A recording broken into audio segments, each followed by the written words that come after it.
Welcome back to Detroit Wants to Know. Over the last few weeks, I've had my friends Greg Bowens and Ken Coleman on here, and they've both written books.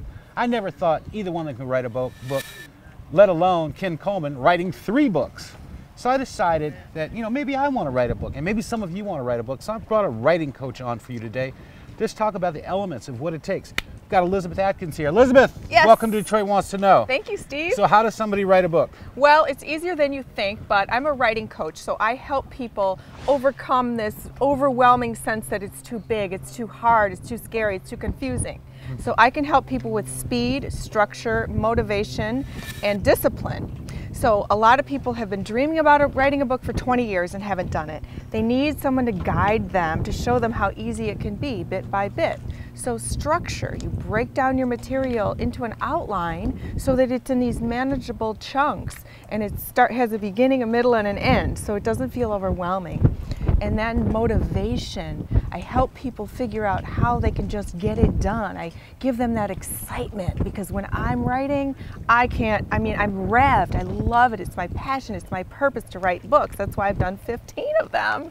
And so 15? Yes, I wrote 15 books. Well, we know you wrote Roy Roberts, so Yes. you did an awesome job on that thank one. Thank you. But back to this breaking the management chunk. So let's say I want to write a book about my Jamaican adventure. Yes. Whatever it was I did there back in the 90s. Right. All right? Yes. I would break everything into it. Right. So here's what you do. A story has really spectacular shining moments in it, right? Mm-hmm. We don't need to hear, I got off the plane, I went to my hotel, I checked in. No, boring. Give me the exciting hot moments. Pluck those golden nuggets out of your story and let them shine for your reader. So, for example, I packed $10,000 in a money belt and snuck onto the plane, and this was prior, what's that thing called, the Patriot Act? All right. I mean, just for example. Yes. Stuff like that. Yes.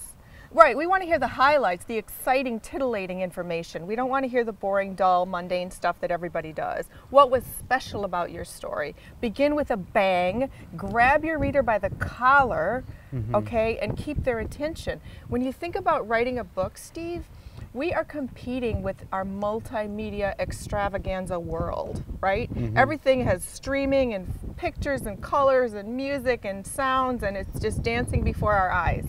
Writing is flat, black and white words, right, on a page. So it requires our engagement, our concentration, and work to some people. So you need to make those words jump up off the page and dance.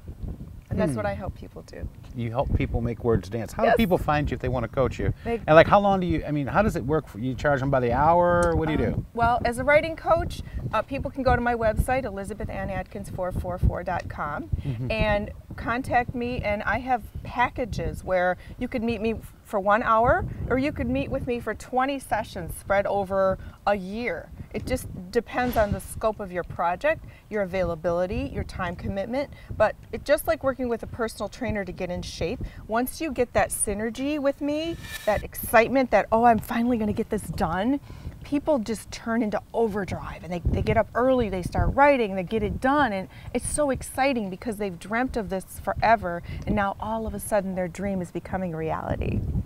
Okay. Yeah. Give us that website again. Okay, it's elizabethannaatkins444.com. All right. I'm loving it. Thank you, Steve. When we come back. Yes. Oh, actually, before we come back. Yeah. What's your next book? Oh, my next book is my memoir. I'm working on a memoir about my life, all the various angles of being biracial, of being a writer, of having lost 100 pounds and being on Oprah, and being really fit and an enthusiast and teaching people how to be fit and healthy. Okay. Yeah. Nothing steamy? Well, I've always got something steamy in the works. That's good. I love salacious. When we come back, we're going to just talk briefly to my good friend Mike Bonner. I hope you can stay for a second. Yes, We're going to take us a absolutely. little ride. We're going to talk to my good friend Mike Bonner. We'll be right back.